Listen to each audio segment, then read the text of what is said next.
Bem-vindos a mais um episódio do E-Commerce à Quarta. Já sabem que este é o podcast que têm que ouvir se querem criar ou otimizar a vossa loja online. E esta semana tenho mais um convidado. Tenho aqui a Beatriz, como eu costumo dizer, a Beatriz da Auge. Quando me pedem alguém para falar sobre Shopify ou alguém para fazer um projeto de Shopify, normalmente eu digo que é a Beatriz da Auge e é assim que eu a vou apresentar. Portanto, a Beatriz tem uma agência em que faz projetos de e-commerce em Shopify e também tem uma loja online em Shopify e ela falará sobre isso. Portanto, obrigada por teres aceito o convite. Obrigada eu pelo convite que me fizeste para estar aqui hoje e por me dar aqui esta oportunidade de falar um bocadinho também sobre o Shopify e um bocadinho o que fazemos. Olha, e fala um bocadinho sobre esta tua ideia de lançares uma agência em Shopify. Eu sei que não começou exatamente assim, não é? Foi uma evolução. Sim. Mas porquê então começares uma agência a desenvolver lojas online em Shopify? Olha, nós no início efetivamente éramos uma agência normal, não é? Fazíamos tanto redes sociais, um bocadinho aqui e tudo e até trabalhávamos muito na área de turismo. Só que neste caminho, neste percurso surge a Cru, não é? Que é a nossa marca de produtos de decoração e jogos infantis em cortiça. Na Cru, como eu não queria sobrecarregar muito a equipa de trabalho, acabei por ser eu a desenvolver a loja em Shopify. Pronto, sempre fui assim muito de ir pesquisando e aprendendo as coisas, ia-me safando em calcar aqui um bocadinho e outro bocadinho ali e desenvolvi então a loja. E fomos otimizando de acordo com o que íamos aprendendo cada vez mais em Shopify. E nisto comecei a envolver a equipa, porque era necessário fazer algumas melhorias na loja e elas iam fazendo, e o nosso know-how em Shopify começa aqui. Depois vamos fazendo uns cursos mesmo, umas certificações do Shopify, acabamos por fazer uma em que nos tornamos Shopify Partners e o nosso know-how do Shopify advém até da Cru, que aliado a esta nossa competência de comunicação, de marketing e de estratégia que tínhamos também com outras empresas, acho que nos deu aqui a solução ideal. E foi aqui que começamos então a desenvolver as primeiras lojas. Porquê? Porque para além do nosso conhecimento em Shopify, tínhamos também aqui uma grande empatia com os empresários que começavam por lançar as suas marcas, por criar uma loja online, ou seja, quando uma pessoa reúne comigo, nós acabamos por apresentar todas as soluções e por isso é que até damos aqui um mote de solução-chave na mão, porque devido à experiência da Cru e agora devido à experiência de todos os clientes que acabam por partilhar connosco como é que corre uma transportadora com eles, um sistema de faturação que usam, todos estes bocadinhos que nós vamos absorvendo de cada cliente faz com que tenhamos experiência nessa área e acabamos por aconselhar o parceiro ideal de uma transportadora, do sistema de faturação, métodos de pagamento a integrar. Então foi aqui com a Cru que acabou por surgir esta especialização, que começou a ser cada vez maior e acho que toda a equipa se começou a envolver tanto nesta dinâmica que tomamos então a decisão de ok, vamos seguir este caminho, acreditamos muito na plataforma. Eu costumo dizer que o Shopify é quase como a Meta nas redes sociais, porque lançam 2 edições de novidades por ano, as de primavera, verão e outono e inverno, então vão engolindo aqui todas as novidades que surgem no âmbito de e-commerce, acabando por se tornarem cada vez melhores, e é muito essa a missão deles, não é? Então acabamos por aproveitar esta dinâmica em que acreditamos de Shopify e especializamos-nos só nisto, então só trabalhamos com a plataforma em que desenvolvemos lojas, otimizamos, assistência técnica, pronto, e todos os serviços que aglomeram aqui esta vertente. Olha, em relação ao Shopify em particular, há uma dúvida que me colocam muitas vezes, que é que custos então é que temos numa loja Shopify? Que custos fixos é que temos e que custos variáveis é que normalmente podemos ter? Sim, essa também é uma das grandes questões, porque muitas vezes, não é, quando vão ver a parte de pricing do Shopify, efetivamente veem que tem lá o plano básico, 2% por cada venda, depois mais a taxa do provedor de pagamento. Isto surge aqui muita confusão nas pessoas, então acham que efetivamente pagam 2% por cada venda, sempre, o que não é a realidade. Porquê? Basicamente o Shopify tem um provedor de pagamentos próprio, ou seja, tudo o que é cartões de crédito, Visa, Mastercard, Apple Pay, Google Pay, etc. O Shopify Payments é o próprio provedor de pagamento do Shopify. Então o que é que eles definiram? Se a marca usar o Shopify Payments como provedor de pagamento, não é aplicada a taxa desses 2% extra por cada transação. é aplicada apenas a taxa do próprio provedor de pagamento, tal como existe em qualquer loja online que seja desenvolvida em qualquer plataforma.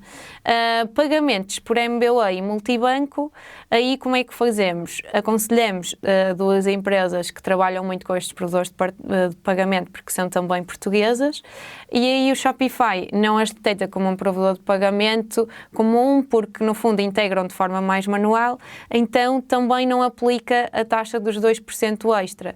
Ou seja, em termos de custo, o que é que temos? Temos as taxas dos provedores de pagamento habituais, temos a mensalidade do Shopify, que depende do plano que seja então escolhido. Normalmente o plano básico é suficiente para uma pequena empresa. Depois temos os custos normais do domínio. Alojamento não é necessário ter o custo nesse montante, ou seja, normalmente se desenvolvemos um site, temos sempre o custo do alojamento para alojar o site e o e-mail. Neste caso, o custo da mensalidade do Shopify é o próprio alojamento, só é necessário alojamento para o e-mail, ou seja, é necessário um alojamento com um espaço muito menor. Por isso, os planos de alojamento, para quem está habituado a pagar um valor mais elevado, acaba por ser aqui um valor mais reduzido. Então, no seu todo, é um bocadinho isto, é o plano, é as taxas dos provedores de pagamento e domínio, os custos associados. Certo, e muitas vezes também eu começo a falar com algumas pessoas que estão na dúvida entre o WordPress e o Shopify. A primeira coisa que surge é efetivamente esta dos pagamentos. Sim. E depois a segunda coisa é pensar, mas eu não, a quem é que eu tenho suporte, com quem é que contacto se eu tiver aqui alguma questão com o Shopify. Claro que vocês desenvolvem em Shopify, mas se alguém que fizer de forma independente também conseguem ter suporte, certo? Sim. Nós, por exemplo, na agência acabamos por ter a avência de assistência técnica, não é? Para equipas que queiram ter essa segurança e socorrer-se de nós para resolver todas essas questões, alterações, etc.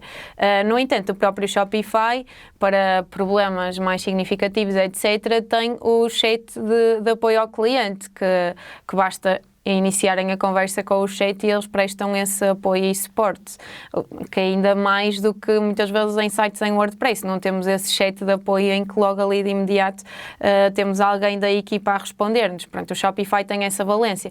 Claro que às vezes pode ser para um empresário português mais complexo, porque é um chat em inglês, que acaba por ser às vezes mais difícil a comunicação, ok, mas existe. Ou então também existem estas soluções de bancos de horas, de assistência técnica, em que conseguimos prestar esse apoio a empresas ou freelancers ou até mesmo empresários que começam de uma forma mais dinâmica e sozinhos, de forma a terem esse apoio quando necessitarem. Olha, e outra coisa que eu também tenho visto a acontecer é muita gente tenta pegar naquilo que é um layout base do Shopify, não é? Que pouco ou nada dá para fazer, muda lá umas imagens, umas coisinhas assim, mas eu sei que normalmente tu recomendas um template pago, não é? Para podermos ter acesso a essas funcionalidades que precisamos. Sim, eu aqui normalmente, é assim, o tema gratuito eu entendo que seja muito comum para quem começa, até para quem começa a testar o negócio, não é? Que tenha um bocadinho, quando estão um bocado a receio de, ok, vamos investir aqui um bocadinho menos para ver como é que corre e depois é que damos o próximo passo. Mas é preciso perceber que, tal como quando instalam um tema gratuito ele vem vazio, ou seja, temos que desenvolver toda a imagem e cópia, etc. Se agora decidimos começar por um tema gratuito e depois vamos para um tema pago, quando eu compro um tema pago, ele vem vazio na mesma, ou seja, uma empresa fazer através de outro tema pago ou eu fazer, vamos ter que voltar a ter o trabalho. O único que temos ali já é os produtos e o menu e o rodapé criados, porque tudo o resto tem que ser criado, porque às vezes chegam até nós e dizem, mas eu já tenho a loja, era só no fundo passar para outro tema. Não, porque vai ter que ser desenvolvido tudo na mesma. E nós aqui, é tão importante para nós desenvolver sobre um tema pago e acreditamos tanto nisto que para nós todas as lojas que são desenvolvidas do zero por nós são num tema pago, é obrigatório, até já diluímos isso no orçamento que demos. Isto porquê? Porque os temas gratuitos foram criados na sua maioria pelo Shopify ou por empresas que desenvolvem temas numa fase de teste, para ganharem alguma notoriedade e até para os empresários começarem a testar sozinhos. Ou seja, acabam por ter funcionalidades base, uma muito básica que sentimos logo. Por exemplo, no tema gratuito mais comum, o Down, não é possível, quando adicionamos um banner, escolher uma imagem que fique para desktop e outra para mobile, nem tanto no banner, mas outras secções. Enquanto num tema pago isto é básico, ou seja, tem sempre a possibilidade de escolher uma foto para desktop e outra para mobile, porque tem indicações diferentes. Mas para além disto, há muitas outras funcionalidades que os temas pagos têm e que os temas gratuitos não. Para além desta questão, os temas pagos concorrem no mercado, ou seja, na loja de temas. Por isso, querem sempre vender o seu próprio tema, então vão otimizar-se cada vez mais. Enquanto que um tema gratuito não tem muito com que competir, é um tema gratuito, não é? Então os temas pagos, para além de já serem melhores, vão sendo cada vez melhores. Então nós temos agora muito mais funcionalidades e temos que escolher um tema de acordo com as funcionalidades, que é outro erro muito comum. É tipo o caderno de encargos que eu costumo falar muitas vezes, não é? Sim, que é outro erro muito comum, ou seja, as pessoas quando vão escolher o tema vão escolher muito pela demo, quando vamos ver a demo do template que é e inspiram-se muito nesse design, etc. E depois quando instalam um tema ele vem vazio e a pessoa fica perdida. Porque a escolha de facto não pode ser de acordo com o design ou a estrutura, não, tem que ser de acordo com funcionalidades, o tal caderno de encargos. Ou seja, pensarmos aqui no que é que eu preciso, no que é que eu pretendo para a minha loja. Por exemplo, pegando aqui num exemplo de uma loja de roupa, que é uma funcionalidade muito comum, os siblings, ou seja, eu tenho uma peça, uma camisola que tenha em cor de rosa, em vermelho e branco. Eu posso querer que a minha peça apareça quando vemos a página de coleção, a rosa, a vermelha e a branca em separado. E isto é o que nós chamamos de siblings, ou seja, é o mesmo produto, mas está inserido separado de acordo com as suas cores, mas quando abrimos a camisola branca aparece na mesma as bolas dos outros, que vai direcionar para o outro. Pronto. E isto pode ser muito importante para uma loja de roupa, ou então não. Por exemplo, temos uma marca que trabalha muito só com 2 modelos e dentro desses 2 modelos tem muitas cores. É pesado tipo para o cliente entrar e os 2 modelos são muito parecidos e vê logo um montão de peças iguais das mesmas cores. Então esta marca já não faz sentido isso, faz sentido ter um único produto quando abrimos a página de coleção em que lá dentro é que escolhemos as cores. Ou seja, isto é estas questões muito importantes a pensar antes de escolher um tema, ou seja, que funcionalidades é que eu vou querer. Vou querer um completo look, porque para mim é prático. Vou querer no carrinho ter aquela opção de adicionar um embrulho e ter um custo acrescido por ser um embrulho especial no Natal, porque costumo ter esta dinâmica, então é importante para mim, não é? De pensar nestas coisas e depois de pensar, perceber quais são os temas que efetivamente têm estas funcionalidades e escolher de acordo com as funcionalidades. Pronto, então a nossa escolha sobre um tema pago é muito sobre isto, sobre funcionalidades. E depois, outra grande vantagem é que isto é algo que fica para a marca. Ou seja, mesmo quando desenvolvemos nós e compramos nós, o custo é nosso, não é? Mas depois o tema fica do lado da marca. Porquê? Porque os temas pagos vão tendo várias atualizações, como eu falei, eles vão se atualizando e vão implementando essas atualizações. Assim que nós compramos um tema, ficamos com direito a essas atualizações sempre. Ou seja, não digo, eles normalmente têm uma média de 6 atualizações por ano, não vamos estar a atualizar sempre, não é? Que às vezes são pequenas correções, mas para o ano pode fazer sentido para mim atualizar a loja e ter direito a novas funcionalidades que eles implementaram. E outro exemplo que eu pego nisto é o completo look. O ano passado haviam só para aí 3 ou 4 temas que tinham esta funcionalidade. Hoje já são imensos os temas que têm. Porque lá está, eles olham para o lado e vão-se atualizando. Então, sem dúvida que acho muito importante optar por um tema pago. Mesmo quem faz este percurso por si, não é? E vai testando, ter logo esta mentalidade de investir num tema pago, de acordo com as funcionalidades, porque lá está. O pensamento de agora vou optar por um tema gratuito para testar, ok, mas se calhar daqui a uns meses estão a ter que optar por um tema pago, e depois começam tudo do zero e têm todo esse trabalho de novo outra vez. Sim, refazer tudo, não é? Refazer tudo, tem que refazer homepage, página de coleção, página de produto, não é? Enquanto, ok, têm aquele investimento inicial, mas já sabem que estão a fazer algo por inteiro. Claro que há aplicações que podem-se correr algumas funcionalidades, mas eu sou um bocado da opinião que devemos sempre evitar o máximo de aplicações, porque em termos de SEO pode impactar imenso na velocidade da loja. Claro.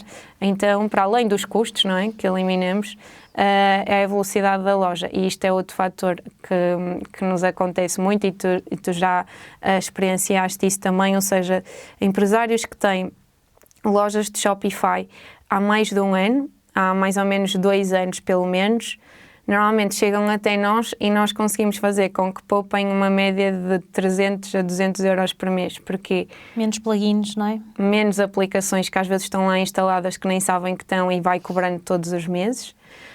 E depois o Shopify Payments existe em Portugal há um ano e meio. Antes não existia, era o Stripe. E o que é que acontece? As pessoas muitas vezes não vão tendo a par destas novidades, não é? E então não mudaram para o Shopify Payments. Então o que é que está a acontecer? Pagam a taxa do Stripe 2%. Mais os 2% por cada transação do Shopify, enquanto mudando para o Shopify Payments, deixam logo de pagar essas taxas. Claro. Então é muito comum de quem chega até nós com mais de 1 ano e meio de loja em Shopify conseguirmos reduzir logo bastante os custos mensais da loja. Pois, e os plugins que no passado, efetivamente, quando falamos há, 5, 6 anos, o Shopify vivia de plugins, praticamente, hoje em dia estão quase a ser reduzidos a nada, porque os templates já trazem todas as opções, não é? Mas quando olhas para plugins que são necessários, eu sei alguns deles, porque acabo por ter aqui alguns clientes de consultoria que acabam por ter Shopify e alguns alunos, mas quais é que achas que são os plugins efetivamente importantes e que temos que ter, porque o tema só não é suficiente? Sim. Olha, quando falamos aqui nos plugins, nas apps, não é? Também vai muito de encontro ao que eu referi das novidades que o Shopify lança 2 vezes por ano. Por exemplo, o Shopify lançou esta questão do Shopify Payments, ou a app de tradução, ou a dos bundles, e que são próprias do Shopify. Então, para além de serem gratuitas, funcionam muito melhor do que qualquer outra. Até porque normalmente estas apps são desenvolvidas noutros mercados, tipo Estados Unidos, etc. Então, muitas vezes não estão adaptadas ao nosso mercado, nem é possível mudar o idioma. Pronto, há sempre estas pequenas questões, não é? E estes custos que acabamos por reduzir vem muito daí, porque estas empresas normalmente não estão em cima das novidades que vão sendo lançadas, que é normal, então não se vão apercebendo destas que o Shopify vai lançando, que substituem outras que pagavam e que eram piores. Pronto, aplicações que nós normalmente instalamos sempre são as do Shopify, ou seja, a de tradução. O Shopify tem a app de tradução que permite ter o idioma original mais 2 línguas traduzidas automaticamente. Quando eu digo automaticamente, ele faz a tradução automática que permite e deve ser revista, mas sempre que se inserem produtos ou se atualiza algo no site, tem que se ir atualizar a tradução. A dos bundles, que muitas vezes usávamos outras apps, eles têm uma própria que é muito boa para clientes que tenham esta opção. Outra que usamos bastante é dos filtros do Shopify, a Search and Discovery, que permite criar filtros muito dinâmicos através dos metacampos do Shopify.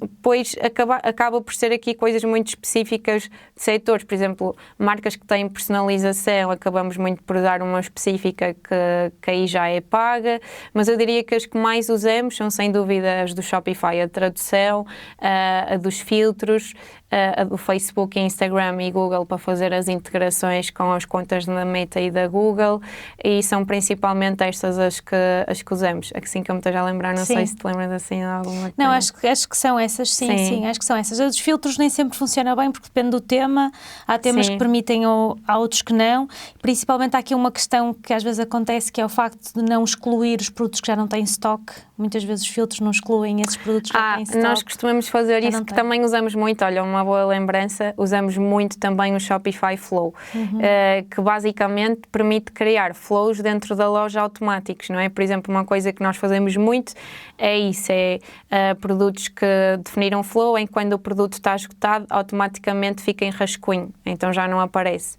Só que uma falha que existe é que isto é possível, por exemplo, produtos, um calçado que tenha várias variáveis. Se o tamanho 37 está esgotado, mas o 38 não, ele não coloca o artigo em rascunho. Então, se tu filtrares pelo 37, se estiver esgotado, vai aparecer na mesma. Pronto, mas usamos muito esse flow e também criamos muito o flow quando integramos com o multibanco, fazemos sempre isto, que é, percebemos pela experiência da Cru, que era muito chato, ou seja, um cliente que selecionava multibanco, depois não pagava, ok, que a referência depois já não estava válida, mas depois tínhamos que ir manualmente arquivar as encomendas todas de multibanco que tinham ficado assim. Então criamos um flow em que basicamente indicamos que uma compra feita por multibanco, se tiver mais de X tempo por pagar ainda, o Shopify automaticamente arquiva aquela encomenda sozinha. Pronto, então o Shopify Flow também usamos muito nessa dinâmica. Pois, isso é interessante, por acaso tive uma pessoa a perguntar-me e não sabia como é que eles poderiam fazer, porque acho que elas até eliminavam as encomendas, o que não é bom, que perdem histórico. Perdem o histórico delas, sim. Também não é assim muito interessante. E uma coisa que eu notava muito quando fazíamos isso manual é que, imagina, fazíamos tipo no final do mês, ou às vezes passava e fazíamos no mês seguinte. Então, quando ias aos relatórios analisar as vendas, ele contabilizava-te como uma venda, porque o Shopify, na análise de dados, se tiver por pagar, ele contabiliza na mesma, porque está feita, não foi arquivada. Então, às vezes, havia meses com uma grande discrepância, porque depois eliminavas no mês a seguir, então até te dava negativo no mês a seguir. E então, desta forma, damos tipo 24 horas, se não estou em erro, então ele automaticamente vai fazendo este processo e fica tudo mais real, em termos de dados também. Pois, e é por isso que, ouvindo-te falar e ouvindo aquilo que é o vosso conhecimento sobre Shopify, que às vezes é difícil nós fazermos isto sozinhos, não é? Às vezes é difícil nós conhecermos estes pontos todos, estes detalhes todos, não é? No outro dia eu perguntava-te, num tema de um cliente gratuito, como é que eu podia adicionar a aceitação dos termos e condições gerais de venda no pagamento, não é? E naquele caso não permite. Há temas que já têm, e há outros que não. E há outros que não, mas isto é difícil porque quem está do outro lado a criar uma loja online sozinho, primeiro, não sabe que precisa de ter isso, não é? E vai usar o tema que existe. Segundo, também não sabe como resolver estas coisas todas que às vezes aparecem. E mesmo isto dos temas é complexo. Imagina, já nos aconteceu, tipo, tínhamos um tema que tínhamos escolhido de acordo com aquelas funcionalidades. E depois havia uma que, quando vamos ver a listagem de features do tema, não dizia que tinha os siblings, aquele exemplo que estávamos a referir. Então até comunicamos ao cliente que, ok, este era o tema perfeito, mas que não tínhamos isso, podíamos analisar, colocar como uma app de futuro. Estamos a desenvolver e percebemos que tem essa funcionalidade. Ou seja, os próprios temas não são muito claros quando colocam as funcionalidades descritas, ou às vezes atualizam e esquecem-se de colocar na lista. Ou seja, eu entendo totalmente essa questão, isso de no checkout aparecer a aceitação dos termos, isso nem sequer está em nenhuma funcionalidade do tema. Nós é que pela experiência sabemos o que é que existe nos e noutros. Olha, outro caso, que também numa loja até já tínhamos proposto a um cliente uma app para, por exemplo, uma marca que tenha várias lojas e tu vês um artigo e queres perceber se aquele artigo está disponível, ou seja, queres ver o estoque em cada loja, porque até te pode dar jeito de passar lá e levantar a peça, não é? E a loja em causa era muito importante esta funcionalidade, então propusemos uma app, depois vamos a perceber e o tema até tem esta funcionalidade, foi perfeito, não é? Mas lá está, e nós vamos anotando, de acordo com a nossa experiência, temos uma base de dados, não é? Que vamos anotando, este tema tem isto, este tem isto, então quando nos chega já é muito rápido de escolher. E eu entendo que para quem está sozinho a desenvolver não consegue ter esta noção, não é? Também é por isso que nós existimos. É verdade. E também dou muito essa alerta, que às vezes me deixa, eu como tenho uma marca, acho que é isso, a empatia que temos pelos empresários e não deixa de ser triste para mim quando chegam marcas até em mim que já vão tipo na terceira loja online num ano. E isto é pesado, porque nós temos que dar um orçamento pelo nosso trabalho, mas não consegues dar um orçamento esquecendo que aquela pessoa já investiu imenso dinheiro naquele ano só por coisas falhadas, ou porque depois o site não funcionava, ou porque disseram que faziam em X tempo e já estavam há 1 ano e meio e tinham mesmo que desistir, e tu sentes a frustração do cliente. E o que eu dou como aviso a pessoas às vezes que vou falando, etc., é que, ok, às vezes é um investimento, mas às vezes até deparamos com empresas e eu acho que deve-se ter mesmo em atenção verificar se a empresa é Shopify Partner, se realmente entende de Shopify por estas questões que estamos aqui a falar, percebes? porque mesmo nós há 3 anos não desenvolvíamos lojas como agora, não é? Então às vezes eu sinto que há agências que desenvolvem lojas em WordPress, etc. e chega-lhes alguém e pedem Shopify e eles pensam, claro que fazemos. Isso até um designer põe a fazer uma loja em Shopify, tipo, e até dá um orçamento tranquilo. E depois, muitas vezes são desenvolvidas lojas em temas gratuitos no Down e depois não fica como a pessoa queria. Então depois a pessoa vem até nós porque não ficou como queria e quer então desenvolver a loja como pretende, mas depois para isso é preciso mudar de tema para um tema pago, então é preciso começar tudo do zero. E já lhe estou a explicar isto e é entendida a frustração do cliente, percebes? E acho que é muito importante. Entendo que isto seja... Noto que muitas pessoas ficam perdidas neste processo que é criar uma loja online e colocar um negócio online, mas sem dúvida que dou este alerta quando fazem a escolha, não que seja connosco, percebes? Há outras empresas que também trabalham com Shopify e trabalham bem, mas terem sempre esta percepção de experiência, se têm experiência em Shopify, porque isso é muito importante, Sim. porque é muito diferente de outras plataformas com que trabalham. Sim, e às vezes a pessoa já meteu na cabeça que quer Shopify e até pode não ser a melhor solução para ele. Sim. Não é? Que era isso que eu te ia perguntar a seguir, que é que negócios é que eventualmente Shopify pode não ser a melhor solução? Sim, olha, eu acho que quando tu és uma empresa que precisa mesmo de uma solução à medida, do zero, tipo muito específica, não podes contar com Shopify, senão vais sair frustrado. Porque claro que nós conseguimos dar a volta a imensas coisas e somos capazes aqui de falar de projetos muito diferentes, com funcionalidades diferentes que o Shopify socorre, mas se estás à espera de algo que já idealizaste e queres mesmo aquilo e é complexo, tipo quando falamos de situações muito específicas de compras de bilhetes em que é preciso avaliar isto ou aquilo, aí só uma solução à medida mesmo e normalmente em WordPress o que eu aconselho sempre é de ser uma empresa em que tenha um elemento inteiro na equipa que perceba minimamente programação e que possa dar suporte. Porque em WordPress temos sempre as questões das atualizações, dos bugs, etc. Que eu própria, que já trabalhamos nisto na agência, reconhecemos que é necessário haver uma assistência contínua, é obrigatório, senão vai chegar um dia a loja não faz scroll, ou o site, depois porque não houve uma atualização e aquilo empancou, ou houve um ataque, percebes? Porque é muito mais complexo. Então eu entendo também perfeitamente que um valor de um projeto em WordPress tenha que ser diferente de um projeto em Shopify, porque também tem outro nível de exigência. E o Shopify aí já não consegue socorrer nessa medida, tal como quando me vêm pedir para trabalhar em e-commerce, não trabalhamos porque lá está um bocado por causa disso, porque não temos aquela competência especializada na plataforma para prestar esse suporte. Claro, mas quando falamos, por exemplo, de coisas mais complexas como integrações, como talvez personalizações, coisas assim mais especiais, quando digo especiais tem a ver com as características do negócio. Eventualmente o Shopify pode não ser a primeira opção, não é? Sim, depende sempre, não é? Ou seja, eu acho que, olha, ainda um projeto que reuni esta semana que até tu também conheces, que tem aqui muitas dinâmicas de personalização. Tudo que é muito personalização de produto, é necessária uma aplicação, efetivamente, mas o Shopify corresponde muito bem nesse sentido. Até acho que até se calhar melhor do que algumas soluções à medida, porque já está preparado muito também por causa daquela dinâmica da impressão, de gráfico. Então, demand. Sim, assim. ele está muito preparado, tem soluções mesmo específicas, permite soluções muito engraçadas e dinâmicas, sem dúvida. Até a submissão de PDFs, se quiser submeter um logo, etc., ele permite. Integrações, claro, imagina, integramos com as mais comuns, não é? Tipo PHC, SAS, Maloney, Voice Express, etc. Mas se já for um programa muito específico, depende, por exemplo, há programas, ainda agora aconteceu um programa de gestão de stocks que depois o Shopify tem outra vantagem, e tem uma API muito aberta.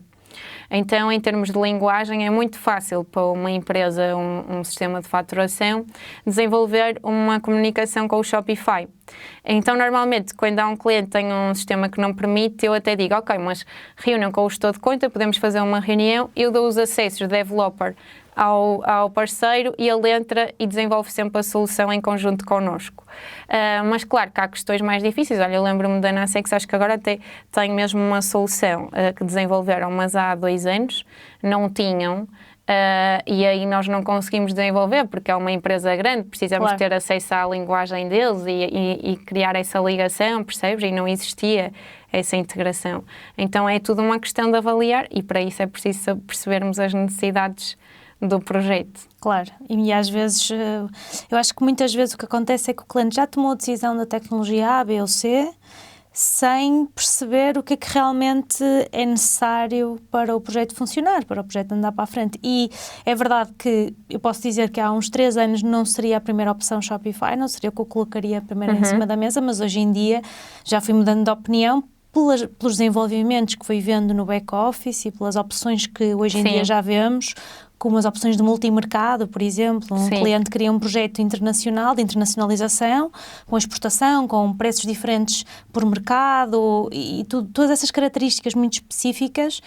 O Shopify não correspondia e hoje já corresponde. Portanto, hoje já vemos projetos de maior dimensão e depois também há sempre a evolução para o Shopify Plus, não é? Sim. E qual é a diferença então do Shopify que nós vemos no nosso dia-a-dia para um Plus? Olha, a diferença é muito, ou seja, quando falamos aqui das limitações ou seja, quando comparamos aqui o Shopify a um WordPress, por exemplo, e estamos aqui a dizer que o WordPress corresponde a uma solução à medida. O Shopify Plus é essa solução à medida, sem dúvida. Ou seja, é permitido desenvolver tudo o que o cliente quiser. Por exemplo, uma grande questão do Shopify Plus. O checkout em Shopify não é permitido editar em qualquer um dos planos, excepto o Shopify Plus. Mesmo o terceiro mais caro, não é possível editar, porque basicamente o Shopify defende que a visão do Shopify foi ter um checkout simples e eficaz. Por isso, se essa é a mensagem deles, é isso que ele aplica e não permite que as pessoas estejam a alterar, porque é quase como alterar o checkout do Shopify é estragar-vos o negócio. No entanto, em Shopify Plus, isso já é permitido, ou seja, porque também o valor que se paga é muito superior. Que se paga é totalmente diferente, é muito pensado para outros mercados também, que têm outra dimensão. Então entendem que essas empresas que têm essa capacidade de investimento são empresas que têm equipas já com outra notoriedade a trabalhar sobre o checkout, então não têm esse receio, percebes? Nem foi pensado dessa forma. Então é permitido, toda a personalização que seja necessária ao site é permitido, ou seja, construir um site de raiz sem usar aqui templates, etc. é permitido, construir funcionalidades, a própria linguagem, ou seja, é basicamente usar o back-office do Shopify, mas aplicando toda a solução à medida que pretendemos, para além de outras aplicações que o Shopify lança nessas edições, e tem sido também muito comum que várias delas só são aplicadas a Shopify Plus. Outra grande diferença, para além do checkout, é o B2B. Pois. Ou seja, o Shopify Plus é o único plano que permite a um negócio ter uma loja em B2B e B2C. Há aplicações que permitem criar esta dinâmica, ou seja, para B2B, toda a loja mudar, preços, etc. Mas são aplicações que dependem sempre do custo, do peso, de estar a encontrar essas soluções. O Shopify Plus, o próprio Shopify, quando inserimos os produtos, tem logo o campo preço para B2C, preço para B2B. Pois. Criar uma lista, até podemos ter várias listas diferentes dentro do B2B, ter revendedores de tipos diferentes. Pronto, isto são questões que só é possível em Shopify Plus, mas também tem um valor totalmente diferente, nem tem valor fixo. Normalmente é depois de submeter o pedido e de indicar as funcionalidades necessárias que eles dão o preço da mensalidade do plano. Pois, mais ainda o desenvolvimento, não é? Mais o desenvolvimento. Existentes. Sim. E olha, voltando aqui atrás um bocadinho, porque falamos muito sobre Shopify, mas falando um bocadinho então sobre o teu percurso, o que é que te leva aqui a ser empreendedora? Porque já tinhas a agência antes de te focares aqui em Shopify. O que é que te leva a este caminho no empreendedorismo? Sim. Olha, acho que às vezes costumamos dizer que já está no sangue, não é? Sim. E que depois não consegues sair, por muito que não é um caminho fácil, não é? Passas por muitos momentos de frustração, também muitos momentos de conquista, não é? Mas não é fácil e tenho a certeza que qualquer empresário em algum momento pensou em desistir. Mas acho que quando tu pensas em desistir, vem-te essa mensagem de tipo, já está no sangue, porque tu não te imaginas a fazer outra coisa. E eu já ou seja, eu primeiro licenciei-me em contabilidade, não sei porquê. Acho que sempre gostei muito de números e de matemática mas contabilidade não tem nada a ver com... Tem e não tem, mas ou seja, o método de estudo, etc., não tem nada a ver com exercícios e matemática. Então acabei porque quis acabar, mas depois fiz logo a licenciatura, então uma segunda licenciatura em marketing, que era o que eu efetivamente gostava. E quando saí, tinha muito esta dúvida de se queria ser empresário, se queria seguir carreira, porque como era boa aluna na faculdade, todos me encaminhavam muito para o sentido de carreira e era o mais fácil, porque efetivamente num curto prazo conseguias ganhar muito mais. E acho que eu própria já estava assim meio que a mentalizar-me da questão, mas nunca ia a 100%, porque ficava sempre na mente que não era o que me apaixonava, percebes? Tipo, eu imaginava-me mais a ter um negócio próprio, se calhar porque também vivi sempre nesse meio. O meu pai é empresário, o meu avô com 80 e tal anos, nunca sei idades ao certo, ainda tem a fábrica e gera a fábrica, o meu outro avô também era, ou seja, não há ninguém na família que não tenha sido empresário. Então parece que também eu não me conhecia de outra forma. Então acabei, saí da faculdade e depois também tive que mudar de cidade, tive uma filha, a minha Carminho, e então acabei por trabalhar por conta de outrem, mas sempre a pensar o que é que eu podia criar dentro das minhas capacidades, etc.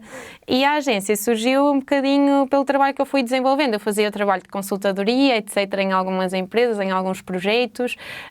Nunca deixei de trabalhar com uma unidade do Grupo Amorim, ou seja, que me acompanha desde que eu saí da faculdade e comecei em estágio curricular até hoje.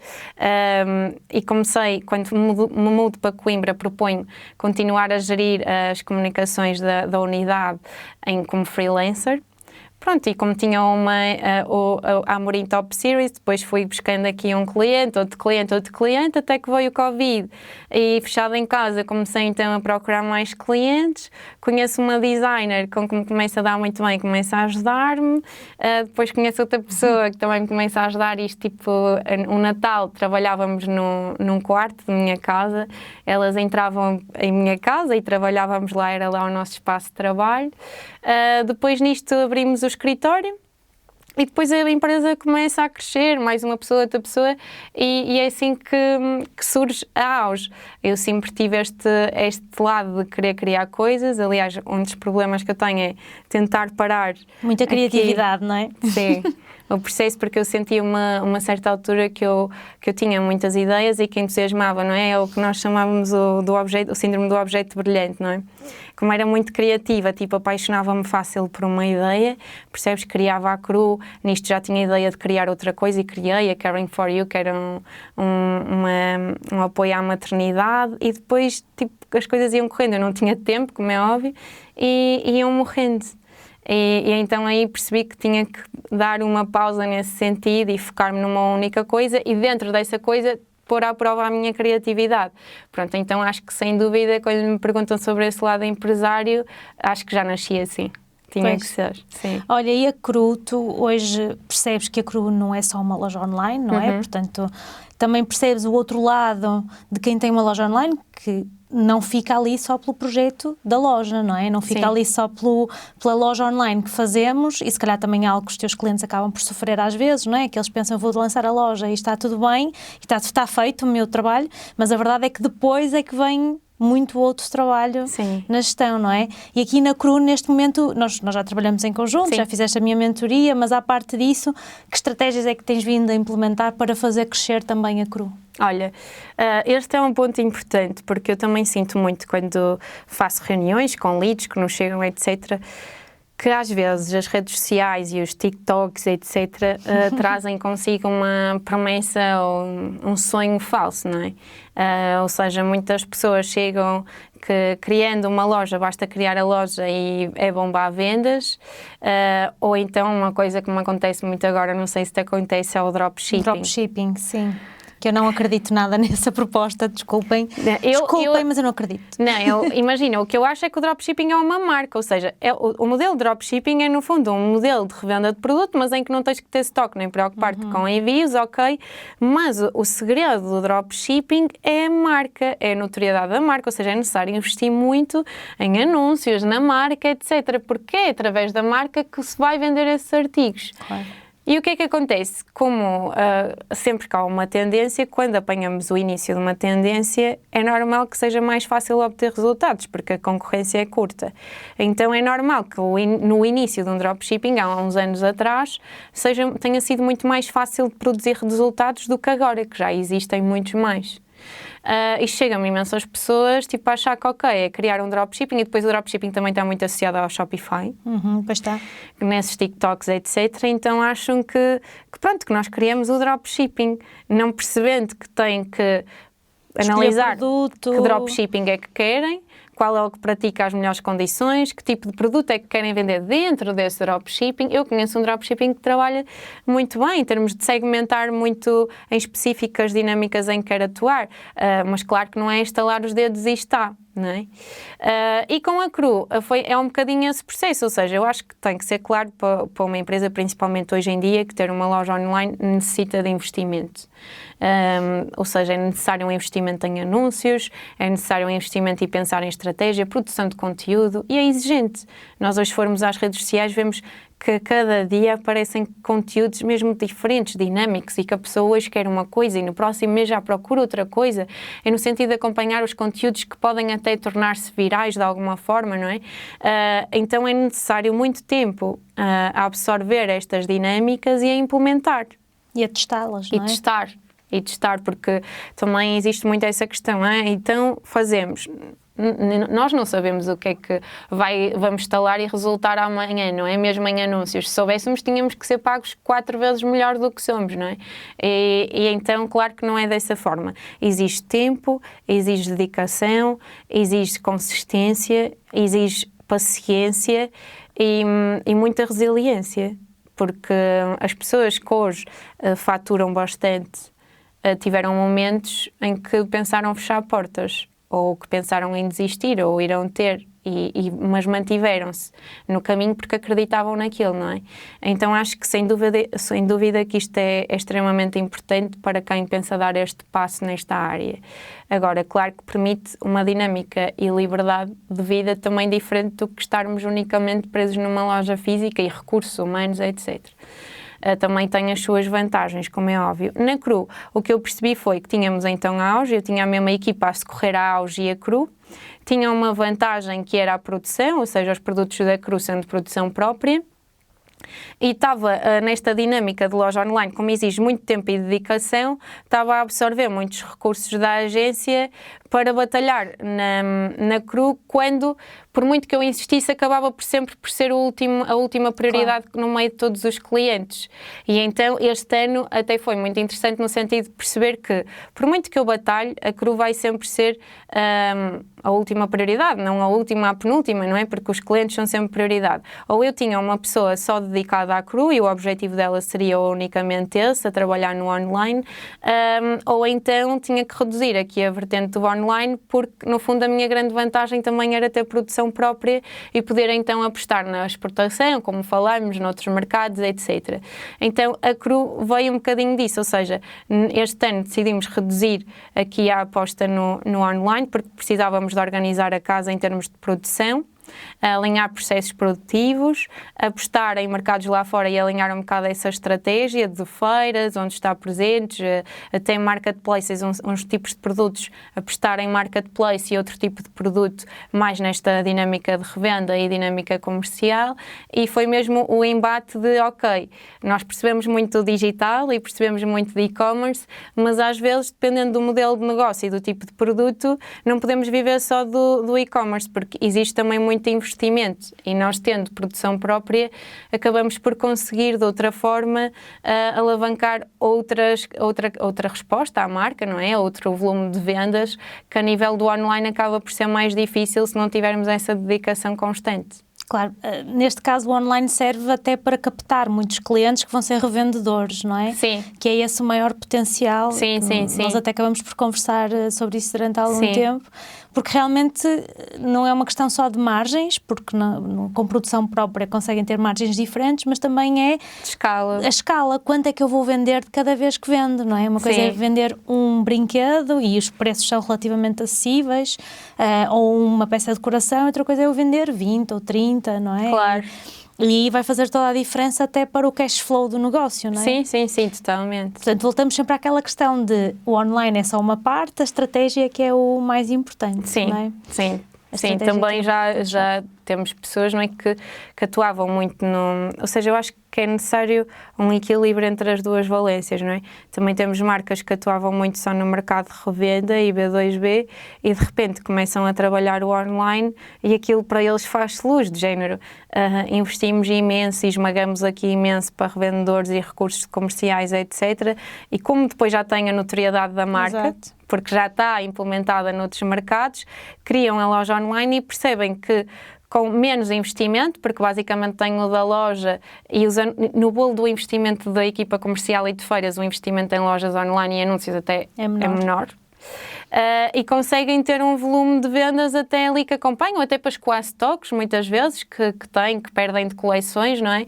E acaba por ser ali um complemento ideal para quem só atua em B2B. Por isso eu acho que depende sempre da marca e da estratégia da marca, não é? Mas que nunca devemos, focar-nos só num ou só noutro, ou chegarmos aqui a um equilíbrio que nos permita escalar.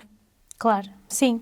Olha, e antes de finalizarmos, porque nós ficávamos aqui a tarde toda, que estamos numa tarde, sim, e falávamos aqui a tarde toda, mas uma coisa que eu tenho perguntado muitas vezes às pessoas com quem me encontro é: como é que consegues equilibrar esta parte pessoal, que tens 2 filhos pequenos, o negócio enquanto empresária, a paixão que tens pelo negócio, que também tem que haver esse equilíbrio, não é? Eu, se gosto muito do que faço, eu quero me dedicar àquilo que eu estou a fazer, não é? Sim. E depois tenho a outra parte familiar. Como é que tu sentes que consegues este equilíbrio, se é que o consegues?